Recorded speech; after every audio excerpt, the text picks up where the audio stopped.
आज मैं डॉक्टर भीमराव अंबेडकर जी के जीवन पर रोशनी डालने आई हूं, जिससे हमारा देश अनभिज्ञ है। वैसे इस देश में बाबा साहब का राजनीतिकरण इस प्रकार हो गया है कि जो भी उनके जीवन के विषय पर चर्चा करेगा, समझो वो अपराध की श्रेणी में आ जाएगा। लेकिन फिर भी ये साहस मैंने किया है। मैं उनके विषय में कुछ ऐसी चर्चा आप लोगों से करना चाहती हूं जो हमारे देश के अधिकतर नागरिक नहीं जानते। बाबा साहब 65 वर्ष 6 माह 23 दिन जीवित रहे और उसमें 65 वर्ष 6 महीने सनातन हिंदू धर्म में जीवित रहे। 1 महीना 23 दिन वो नव बौद्धिस्ट धर्म में जीवित रहे। हालांकि हमारे देश में सब यही जानते हैं कि बाबा साहब ने बौद्ध धर्म अपनाया, लेकिन ये सत्य नहीं है। बाबा साहब ने कोई बौद्ध धर्म नहीं अपनाया। बाबा साहब ने एक नया नवबोध नाम से एक नया पंथ बनाया, जिसको नवयान भी कहते हैं, और उसमें अपनी 22 प्रतिज्ञाएं डाली। और मैं ये मानती हूं ये जो 22 प्रतिज्ञाएं है भगवान बुद्ध के बौद्ध धर्म का अपमान है, क्योंकि भगवान बुद्ध का जो बौद्ध धर्म है उनके जो ग्रंथ है त्रिपिटक या त्रिरत्न कह लीजिए, या उनकी जो पंचशील है, जिनको पंचशील प्रतिज्ञा कह लीजिए, वो कहीं से कहीं तक भी सनातन हिंदू धर्म को टारगेट नहीं करती, उसकी बुराई नहीं करती, ऐसे विचार नहीं रखती जिससे किसी धर्म की आस्था को ठेस पहुंचे। लेकिन जो बाबा साहब का नवबोध पंथ है, जो बाबा साहब की 22 प्रतिज्ञाएं है, वो सीधा हिंदू धर्म को टारगेट करती है और जो सनातन हिंदू हैं उनकी आस्था को ठेस पहुंचाती है। जबकि कोई भी संप्रदाय, कोई भी धर्म ऐसा नहीं होता है कि वो अपने धर्म की विशेषता से ज्यादा किसी और अन्य धर्म की बुराई करे। ऐसा कोई धर्म इस संसार में है नहीं। लेकिन जो ये पंथ है, नवबोध पंथ जो है, इसकी जो 22 प्रतिज्ञाएं है वो सीधा हिंदू देवी देवताओं को अपमानित करती है, हिंदू धर्म की आस्थाओं को ठेस पहुंचाती है। हाँ, मैं मानती हूं इस देश में अभिव्यक्ति की आजादी का अधिकार है लोगों को, लेकिन उस अभिव्यक्ति की आजादी में ये भी है कि आप किसी भी धर्म संप्रदाय की आस्था को ठेस नहीं पहुंचाओगे। ये भी है उस अभिव्यक्ति की आजादी में। तो यही विषय मैं आप लोगों के सामने रखने आई थी।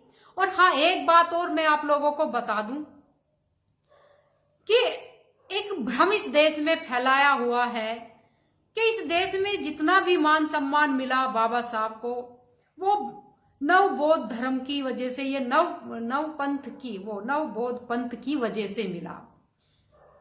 ऐसा नहीं है।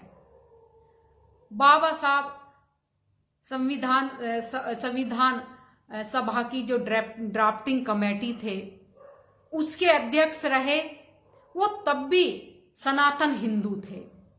बाबा साहब राज्यसभा के मेंबर बने, वो तब भी सनातन हिंदू थे। बाबा साहब वायसराय की कार्यकारिणी समिति के मंत्री बने, तब भी वो सनातन हिंदू ही थे। बाबा साहब मुंबई विधानसभा में प्रतिपक्ष के नेता रहे 11 वर्ष, तब भी वो सनातन हिंदू ही थे। इस देश में जितना भी मान सम्मान बाबा साहब को मिला है वो सब सनातन हिंदू धर्म की वजह से मिला है, और सनातन हिंदू धर्म ने और हिंदुओं ने ही उनको ये मान सम्मान दिया है। लेकिन हमारे देश में ये एक भ्रम फैलाया गया है कि जो मान सम्मान प्राप्त करा बाबा साहब ने वो नवबोध पंथ की वजह से प्राप्त किया, जबकि उसमें सिर्फ बाबा साहब 1 महीना 23 दिन जीवित रहे, और उस दौरान भी बाबा साहब नेपाल काठमांडू भी गए। वहां पर भी उन्होंने काफी लोगों को अपने पंथ में लाने के लिए उन्हें 22 प्रतिज्ञाएं दिलवाई, और अन्य जगह भी उन्होंने अपने सम्मेलन वगैरह जो करे वहां भी 22 प्रतिज्ञाएं दिलवाई। सिर्फ वो 22 प्रतिज्ञाओं में ही लगे रहे 1 महीना 23 दिन। उस जीवन काल में उनको ऐसा कोई मान सम्मान नहीं मिला। जो भी सब प्राप्त करा इसी हिंदू धर्म की वजह से करा, इस भारत, इस हिंदुस्तान की वजह से करा। इस देश के जो विधि न्यायिक मंत्री रहे वो भी हिंदू धर्म की वजह से ही रहे। तो मैं आज इस बात को क्लियर करना चाहती हूं, जो लोग ये भ्रम फैलाते फिर रहे हैं इस गरीब, इस मासूम तबके में, इस जो ये थोड़ा नासमझ तबका है जो सिर्फ अपनी रोजी रोटी पर ही ध्यान रखता है, उसमें भ्रम फैलाते फिर रहे हैं कि जो भी बाबा साहब ने प्राप्त करा है वो सिर्फ नवबोध पंथ की वजह से प्राप्त करा है। जबकि ये 22 प्रतिज्ञाएं हमारे देश की जो 2 धाराएं हैं, मैं तो कहती हूं एक धारा है, जो 2 समाज बने हुए हैं इस वक्त, एक सनातन हिंदू और एक हिंदू दलित, इनको अलग करने वाली है, हमारे देश में असामंजस्य पैदा करने वाली प्रतिज्ञाएं है, जो हमारे देश की एकता अखंडता को तोड़ती है। और मैं ये भी कहना चाहती हूं, क्योंकि मैं सभी महापुरुषों के विचारों को फॉलो करती हूं, लेकिन उन विचारों को फॉलो करती हूं जो हमारे देश की एकता अखंडता को बनाकर रखते हैं, जो हमारे देश की प्रभुता को कायम रखते हैं, हमारे देश में सामंजस्य बनाने वाले विचार हैं। मैं उन विचारों को फॉलो करती हूं। तो ऐसा नहीं है कि कोई मनुष्य अपने जीवन में जीवन भर सही दिशा पर ही चलेगा, ऐसा कतई नहीं है। मनुष्य गलतियां भी अपने जीवन में करता है। हो सकता है ये 22 प्रतिज्ञाएं हमारे देश की एकता अखंडता पर वही चोट हो, चोट है, मैं तो कहती हूं चोट है। और मैं आपको एक चीज और बताना चाहूंगी, पंचशील की जो 5 प्रतिज्ञाएं हैं, अगर उस प्रतिज्ञाओं को आप सुनोगे ना तो वो सबकी जुबान पर आपको नजर आएगी, आम आदमी की, आम जन की जुबान पर नजर आएगी। और ऐसा नहीं है, इस देश में भगवान बुद्ध को मानने वाला हर एक नागरिक घर घर में बैठा है, क्योंकि उनके विचार एक आदर्श मानव का निर्माण करते हैं, एक उस बुरी विचारधारा का खंडन करते हैं जो मानव ही मानव को तुच्छ समझता है, उस विचारधारा का खंडन करते हैं। तो मैं पंचशील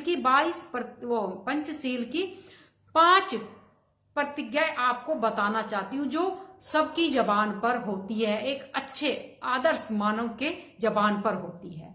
सबसे पहली प्रतिज्ञा है हिंसा न करना, चोरी न करना, व्यभिचार न करना, झूठ न बोलना, नशा न करना। आपने सुना होगा, साधु संतों की जबान पर ये शब्द मिल जाएंगे, सज्जन लोगों की जबान पर ये शब्द आपको मिलेंगे। तो ये हमारे जीवन का एक आधार है। तो ये 5 प्रतिज्ञाएं, ये पंचशील प्रतिज्ञाएं क्या बुरी थी?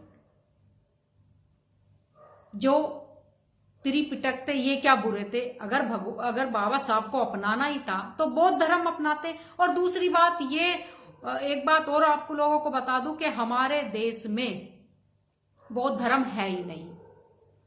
अगर इतना ही अगर बौद्ध धर्म नहीं है, नवबोध चल रहा है, अगर इतना ही ये नवबोध प्रभावित होता तो आज 60-70 साल में, आज इतने लंबे समय में मात्र 74 लाख बौद्धिस्ट यानी कि नवबोध पंथ ना होते। इनकी तो संख्या इतनी अधिक बढ़ जाती, हर शहरों में बढ़ जाती, हर गांव में, हर कस्बों में बढ़ जाती। लेकिन नहीं, अधिकतर आपको महाराष्ट्र के एरिया में ये लोग नजर आ जाएंगे। खाली ये तो एक राजनीति प्रचंड रचा हुआ है बाबा साहब के नाम पर, और बाबा साहब का राजनीतिकरण कर दिया गया है। बाबा साहब को अधिकतर लोग यूज कर रहे हैं, यूज करने का काम कर रहे हैं, इस्तेमाल कर रहे हैं इस भोली भाली जनता को भ्रमित करने के लिए, इस वोट बैंक की राजनीति को अपनाने के लिए या इस राज पाने के लिए सिर्फ भ्रमित करने का कार्य इस देश में चल रहा है बाबा साहब के नाम पर। तो मैं बाबा साहब को मानती हूं, लेकिन मैं बाबा साहब के उस जीवन को मानती हूं जो बाबा साहब ने सनातन हिंदू धर्म में रहते हुए जिया। मैं उस जीवन को मानती हूं बाबा साहब के। और इसी के साथ मैं अपनी बात को समाप्त करती हूं।